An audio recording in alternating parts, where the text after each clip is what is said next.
बंधुओं, मैं कर्नल श्रीवास्तव आप सब लोगों का अभिनंदन करता हूं। मैं आज आप सब से एक विषय पर बात करने आया हूं। मेरा सब लोगों को नमस्कार, गुड मॉर्निंग, अभिनंदन। आज के विषय पर जो मैं आपसे आज बात करने आया हूं, उससे पहले मैं आप सब लोगों को धन्यवाद देना चाहता हूं कि आप सब लोगों ने मेरे इन वीडियोस को लाइक किया है। मेरे पास बहुत सारे कमेंट्स आए हैं जिनमें आप लोगों ने मेरा उत्साह बढ़ाया है and I am really happy that I am something doing for the service of the mankind, human beings. Thank you very much friends. Now coming on to the subjects. Today's subject what I have selected is 3 boons by the God. What are these 3 boons? When Creator created this universe, there were human beings, trees, animals, birds. All these things, since they were created by the Almighty, by the God, so everybody had basic nature of the God, that is permanent bliss. So everybody was in blissful state. Everybody was so happy and so much engrossed because they came here to enjoy the permanent bliss given by the Almighty. अब ये जो bliss ईश्वर ने दी, उसमें एक उन्होंने condition रख दी। वो condition ये थी कि उस कंडीशन में या उस अवस्था में उन्होंने एक व्यवस्था रखी थी कि entire nature will run in discipline. एक अनुशासन होगा। जितने भी प्लैनेट्स हैं वो सब अपने अपने ऑर्बिट में घूमेंगे। जितने भी प्राणी हैं एक दूसरे पर इंटरडिपेंडेंट रहेंगे। तो इस नेचर में, जो प्रकृति में ईश्वर ने जो दिया, उसमें बहुत सारे फल, फ्रूट, झरने, उसमें एक व्यवस्था थी कि सब लोग अपना अपना शेयर अपने अपने साथ एक दूसरे के साथ मिल करके खाएंगे। तो प्रकृति ने बहुत सारी व्यवस्था की थी। फल की व्यवस्था, जानवरों की व्यवस्था, जल की व्यवस्था, वायु की व्यवस्था, जो कुछ भी हमारे जीने के लिए आवश्यक था, ईश्वर ने सब कुछ करके दिया था। तो अब आवश्यक था कि हम उस व्यवस्था को अच्छे से चलने दें। तो उसमें जितने भी लोग थे सब आनंद में रह रहे थे, क्योंकि आनंद तो दिया हुआ था ईश्वर का। अब इस व्यवस्था में सब लोग प्रसन्न थे, सिर्फ ह्यूमन माइंड, क्योंकि ह्यूमन बीइंग के पास में एक विचार शक्ति थी, एक विवेक था, कुछ कर सकने का एक अलग से उसके अंदर एक ऐसा ईश्वर ने उसको एक इस तरह का एक पावर दी थी, एक ऐसी उसके अंदर व्यवस्था की थी कि वो कुछ कर सकता है अपने आप। तो उस पावर से सक्षम होकर के इन्होंने एंजॉय करना शुरू किया कि जो कुछ भी है हम जंगल को काट करके अपना व्यवस्था करेंगे, अपना करेंगे। तो अभी ये क्या हुआ कि वो दूसरे के कार्य क्षेत्र में हस्तक्षेप हो गया। जो जानवर आराम से घूम रहे थे सब जगह, या जो पशु पक्षी आराम से रह रहे थे, कुछ भी खा रहे थे, कुछ भी पी रहे थे, अब उनके लिए व्यवस्था में थोड़ा सा अंतर पड़ने लगा। इस व्यवस्था का कारण क्या था? मनुष्य की स्वार्थपरता, selfish attitude and self centredness. So इसको करने के लिए ईश्वर तो बहुत दयालु है, वो कभी किसी को पनिश नहीं करते। कोई कितना भी कुछ करे, जैसे भगवान राम ने बोला है, जन्म कोटि अघ नासहि तबहि। जब भी कोई जीव मेरे सामने आता है उसके सैकड़ों जन्मों के पाप नष्ट हो जाते हैं। इतना दयालु ईश्वर है। तो उस ईश्वर ने फिर दूसरी व्यवस्था की, दूसरा बूंद दिया। उस बूंद में उसने बोला कि सब लोग अपने अपने प्रेजेंट में जिए, वर्तमान में जिए, यानी जो है उसको आप एंजॉय कीजिए, आराम से रहिए। तो पशु पक्षी और पेड़ पौधे सब अपने अपने वर्तमान में सीमित हो गए। उनका रिप्रोडक्शन उनका व्यवस्था, उस सब को उन्होंने एक्सेप्ट कर लिया।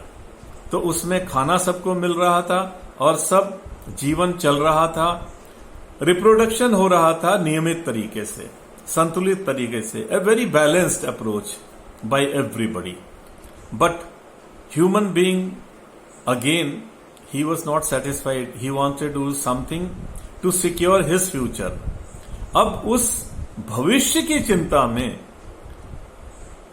उस भविष्य की जिसको ह्यूमन बीइंग्स नहीं जानते, nobody can predict future, but future is dependent upon our present। So that's why God had said कि आप सब लोग अपने अपने प्रेजेंट में रहें। अगर आपका प्रेजेंट अच्छा रहेगा तो आपका फ्यूचर भी अच्छा रहेगा।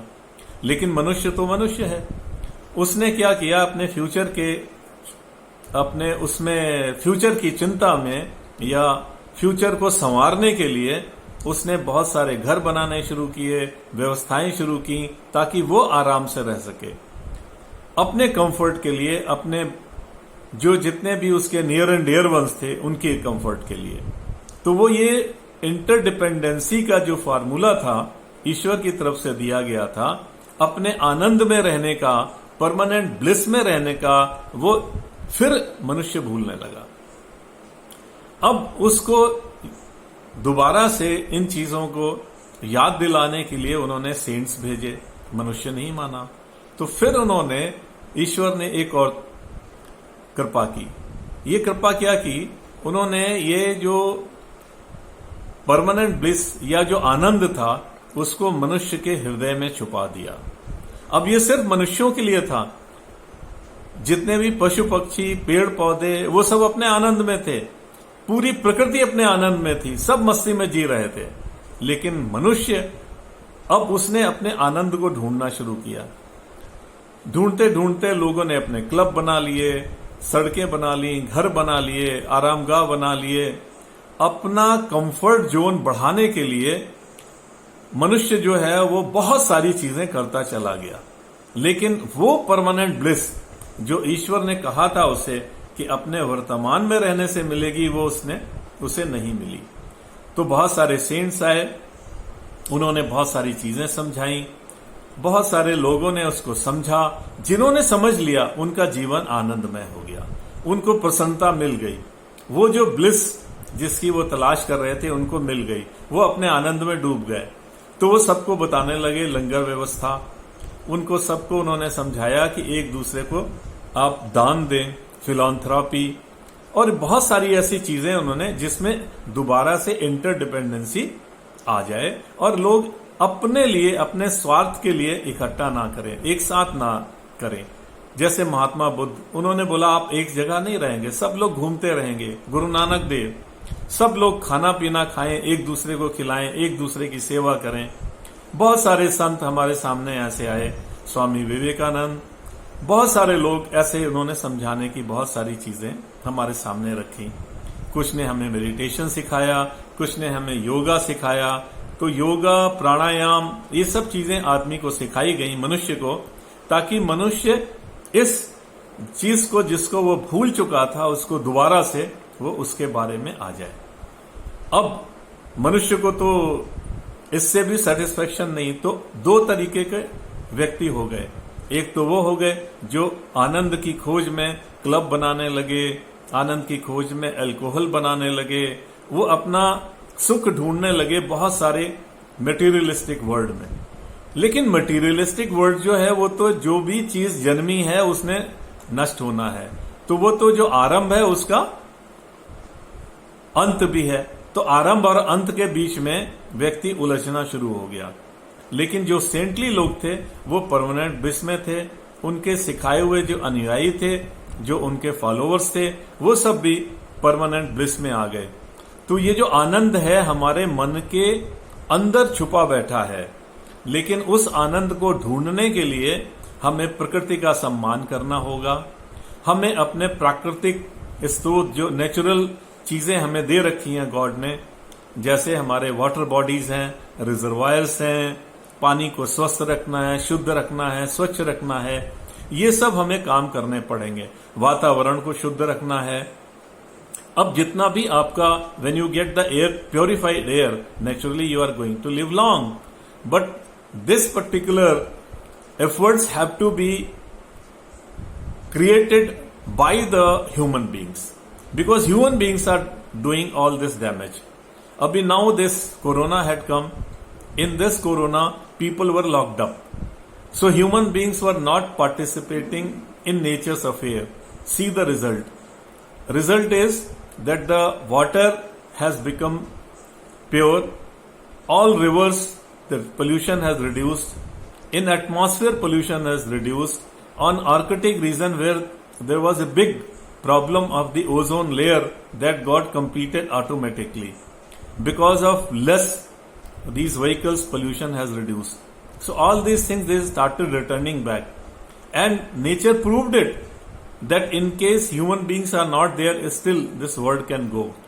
But world will run only on interdependency. And then only you can get the permanent bliss. So God has given you 3 boons.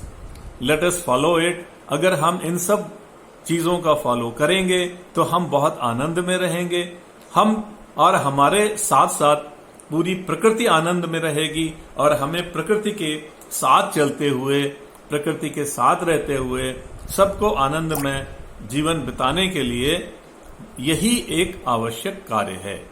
तो आप सब लोगों से प्रार्थना करते हुए कि आप इस पर ध्यान दीजिए, आप इसके ऊपर विचार कीजिए और अपना जीवन आनंदमय बनाइए. सब लोग खुश रहिए. Everybody should be happy. Entire nature will be happy. Everybody will remain in permanent bliss, the bliss which was given to you by the Almighty. Only thing, you have to come out of your comfort zone. With that, I complete my today's lecture, and I presume that people will follow and follow me, and I'll be coming up with lots of such topics which will benefit for the improvement of your life, of your dear one's life. And with that, I take leave. Thank you very much. Pranam, Namaste, and good day.